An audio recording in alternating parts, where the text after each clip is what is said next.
un envoûtement. Voilà. Alors, je passe à autre chose, je vais parler sur le pouvoir de l'argent. Avant de parler sur l'argent, j'avais, dans le catalogue que j'utilisais, il y avait plusieurs formules pour donner de l'argent. Il y avait plusieurs formules. Parmi ces formules-là, la première formule, c'est ce qu'on appelle le vol malin. C'est utilisé par beaucoup de satanistes. On appelle ça le vol malin. Le vol malin est très dangereux. Aujourd'hui, beaucoup de gens sont victimes. Sont victimes de perte d'argent. Sans connaître, sans trouver une explication logique à cette perte d'argent. Et que vous travaillez, mais finalement, vous ne savez pas jouir de votre argent. Parce que ça disparaît d'une manière là bizarre. Il y a des gens qui se posent mille et une questions pour savoir, mais comment? Qu'est-ce qui s'est passé? Comment est-ce que j'ai perdu mon argent? Et il peut y arriver, quelqu'un était en train de vendre là, il a fait beaucoup de bénéfices, mais après il veut voir son argent, mais il dit, où est parti l'argent? Mais il s'est dit que non, j'étais seul ici, il n'y a personne qui est venu. Moi je faisais ça. Le vol malin c'est quoi? Le vol malin c'est que c'est donner à l'homme l'argent de prestige. Comment ça? L'argent de prestige, c'est une formule satanique. Moi, j'avais ce livre-là, catalogue, qui contenait toutes ces formules-là. Et j'utilisais ça dans mon laboratoire, l'argent de prestige. Donc, vous donnez de l'argent à quelqu'un, il peut se vanter avec. Il peut même recevoir des éloges. Les gens peuvent même lui jeter des fleurs par rapport à l'argent. Mais cet argent doit se terminer à une heure fixée. Voilà, c'est-à-dire quand je donne l'argent, par exemple, à 10 heures le matin. C'est que cet argent, j'ai dit, par exemple, il faut qu'à 16 heures, que tout soit vraiment épuisé. Mais beaucoup d'argent. Beaucoup d'argent. Je te donne comme ça à 10 heures, mais à 16 heures, tout doit s'épuiser. Donc, tout doit s'épuiser à 16 heures. Cela veut dire quoi? Cet argent que je vais donner, tu n'as pas le droit de payer quelque chose qui peut rester avant, donc après cette heure-là. Donc tu n'as même pas le droit de payer une boîte d'allumettes. Tu n'as même pas le droit de payer un bouton. Même pas une aiguille. Donc tu dois tout faire pour dépenser cet argent. Mais en fait, tu ne peux pas payer le véhicule, par exemple. Non, non, tu n'as pas le droit de payer quelque chose qui peut rester comme un souvenir. Et c'est ça la condition? C'est ça la condition. Toi, tu dois seulement utiliser cet argent. Mais tu ne payes pas quelque chose qui peut rester. Non, non, non, non, même pas un bouton. Même pas une aiguille. Mais comment alors, par quel moyen tu peux dépenser l'argent sans toutefois avoir quelque chose qui va rester en souvenir? Cet argent, si par exemple, dès qu'il est 16 heures, et que tu restes même avec $1, soit tu meurs, soit tu deviens fou. Wow. C'est ça. S'il reste même $1, soit tu meurs, ou bien tu deviens fou. Voilà, c'est comme ça. Pourquoi on appelle ça vol malin? C'est-à-dire que quand j'ai mon client, c'est lui qui a besoin de cet argent, moi ce que je vais faire c'est quoi? Je vais faire des invocations. Et là, je vais m'adresser à une banque. C'est-à-dire, je vais envoyer les démons à une banque. Les démons vont aller à la banque voler l'argent.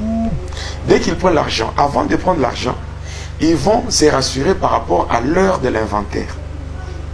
Si l'inventaire doit se faire à 16 heures, ils vont venir. Ils vont m'indiquer que voilà, l'argent est là, mais à 16 heures, il y aura l'inventaire à la banque. Et ainsi, moi, le client qui est venu me voir, bon, lui d'abord, il me donne le vrai, son argent d'abord. Ouais, il y a des choses qui sont drôles. Donc, il me donne l'argent pour que je lui donne l'argent. Alors, lui me donne le vrai que moi je peux utiliser. Hein? Ce que je peux utiliser, je peux même payer quelque chose que je peux garder comme souvenir.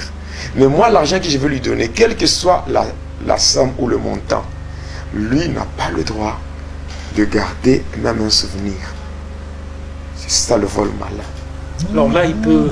Alors maintenant, ce qu'il peut faire, il a l'argent, il peut entrer dans un bar, il peut entrer, il commence à payer la bière, il peut arriver et dire à tout le monde de ne pas payer. Il mettait autant de casiers là-bas, autant de ceci, autant de cela. Allez, buvez, c'est moi qui paye. Il y a des gens qui font comme ça, on leur donne même des noms. Ce n'est pas que ces gens-là sont généreux, non. Ce n'est pas la générosité.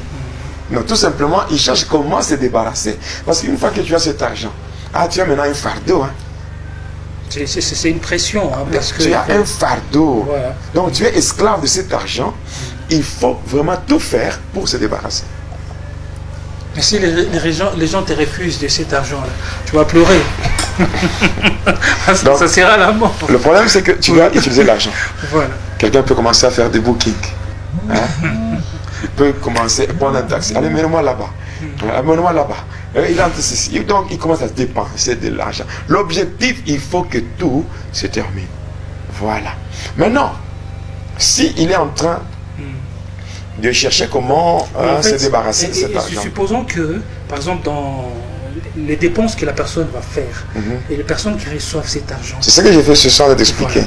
C'est-à-dire que quand il prend l'argent, il va, par exemple, à une boutique, ou je dirais un lieu où les gens vendent des articles de produits, il paye quelque chose à manger avec cet argent. Il part. Mais cet argent-là qu'il a donné, si le vendeur prend cet argent et mélange avec son argent qu'il avait avant, à l'heure de l'inventaire, même l'argent qui était là, l'argent normal, doit disparaître. Tout disparaît. C'est comme ça qu'il y a des gens qui se posent des questions. J'avais l'argent, mais c'est parti où? Il y a des gens qui travaillent à la caisse, dans des magasins, je ne sais pas où, dans des quincailleries, qui travaillent, tout. Mais au moment de faire l'inventaire, on se rend compte qu'il y a une perte d'argent. Et on commence à retrancher. Donc, dit, bon, on va te retrancher dans ton salaire. Mais intérieurement, il se pose la question. Je n'ai pas pris. Je n'ai rien pris. Voilà pourquoi nous devons être avec le Seigneur. Nous devons être avec le Seigneur d'une manière permanente. Même sur les lieux du travail, il faut que le Seigneur soit avec nous. Donc, vivre avec le Seigneur, ce n'est pas seulement lorsque nous avons des problèmes que nous allons faire recours à lui. Le Seigneur doit être d'une manière permanente dans nos vies. Parce que la présence du Seigneur nous protège. Les gens qui sont animés de mauvaise foi peuvent venir avec leur argent. Mais les démons qui sont affectés à cet argent-là ne peuvent pas supporter la présence du Seigneur. Voilà pourquoi il y a des endroits. Où, donc, un sataniste, ou bien quelqu'un qui a l'argent satanique, les démons ne peuvent pas l'orienter vers quelqu'un qui craint Dieu. Voilà. Donc, voilà pourquoi, quand on se réveille, on commence la journée avec le Seigneur.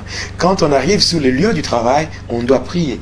Comme pour dire, et Josué 1:3, tout lieu qui foulera la plante de votre pied, le Seigneur vous le donnera en possession. Donc, prendre possession d'un lieu, c'est imposer silence à tout ce qui n'est pas de Dieu.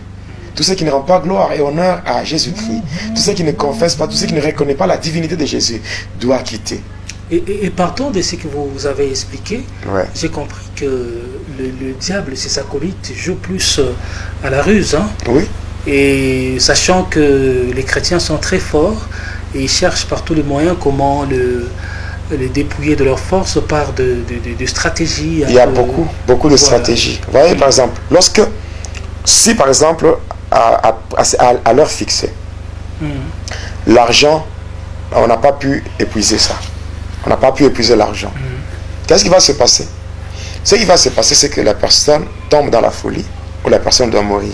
C'est-à-dire, la personne, si elle meurt, ou bien si elle tombe dans la folie, c'est que passant par cette folie, ou bien par la mort, c'est que son esprit est utilisé dans le monde des ténèbres pour travailler afin de rembourser l'argent à la banque. L'argent doit être remboursé. Parce que ça a été pris là-bas. On doit rembourser. On doit rembourser cet argent. Donc la personne souffre elle-même. Oui, c'est comme ça avec le vol malin. Donc, vous savez, la Bible dit l'amour de l'argent. C'est la racine de tous les maux. Mais en fait, l'argent, on en a besoin. Mais il ne faut pas que l'argent nous rende esclaves. C'est nous qui devons dominer sur l'argent. Il faut éviter la cupidité. Oui, il faut éviter la cupidité. L'argent, on en a besoin, mais il ne faut pas que l'argent puisse vraiment prendre le dessus sur nous. Au point de chercher l'argent par n'importe quel moyen. Mais pasteur, visiblement, on sent que dans l'argent aussi, il y a une très forte puissance. Hein. L'argent, cet argent-là. Non, en fait, l'argent, c'est un moyen par lequel on peut avoir accès à un service. Oui, je vais monter, par exemple, dans un taxi. Je suis chrétien, je ne vais pas arriver là-bas, je commence à parler en langue et on me fait monter dans le taxi. On doit me demander de l'argent. Quand je donne l'argent, c'est pour qu'on me rende un service. Alors, l'argent, on en a besoin. L'argent n'est pas diabolique. L'argent n'est pas diabolique. Mais parce qu'aujourd'hui, beaucoup de gens ont je dirais, ont maudit. Il y a des gens qui ont maudit l'argent au nom de la sanctification. Oui. Mais l'argent est neutre. L'argent n'a pas de problème. L'argent n'a pas de problème parce qu'on en a besoin. Oui. Mais cependant, l'argent, tellement qu'il y a des gens qui ont maudit l'argent au nom de la sanctification, au point que l'argent est frustré. Et le diable en profite pour soumettre l'argent sous contrôle d'un démon qu'on appelle Mammon. Oui, le démon qui s'occupe du domaine des finances dans le monde des ténèbres, c'est Mammon. On en parlera dans les jours qui vont suivre. Voilà, on peut aller trop vite parce qu'il nous reste là, c'est là, je parle du pouvoir de l'argent passant par la première formule qu'on appelle le vol malin. Donc, par le vol malin, ne vous hasardez pas de chercher l'argent sous cette voie-là. L'argent demandé au Seigneur, et aussi l'argent a des principes. Il y a des principes bibliques par lesquels un homme peut avoir l'argent. Le travail. Donc il y a du travail, mais cependant il y a des principes. Hein? Les principes, il y en a 6. C'est pas aujourd'hui, je n'ai pas le temps de parler de ça. Il y a 6 principes qu'on doit utiliser, c'est-à-dire la première. Est-ce que vous pouvez les énumérer juste? Oui, le premier principe, c'est ce qu'on appelle la loi de la reconnaissance des opportunités. Ça, c'est la première des choses. La deuxième des choses, c'est ce qu'on appelle la définition de la vision. Il faut définir la vision. Il faut définir ce qu'on poursuit. C'est la deuxième des choses. La troisième des choses, c'est il faut faire l'inventaire spirituel. Arriver à découvrir le potentiel que Dieu a investi en soi. Oui, ça c'est la troisième des choses. La quatrième des choses, c'est la puissance de relation. Donc la puissance de relation, c'est ce qu'on appelle le principe du contenu et le contenant. Après, cinquième principe, c'est le principe de l'emballage. Et le sixième principe, c'est ce qu'on appelle l'intelligence dans la saison. Ah, il faut signifier ici et préciser que ces principes-là sont des principes bibliques. Bibliques, avec des versets. Oui. Vous aurez à donner peut-être dans... Parce que va et dis-leur ne va pas se limiter seulement au témoignage. Parce que comme certaines personnes le disent, que non, on parle trop de Satan, on parle beaucoup des histoires.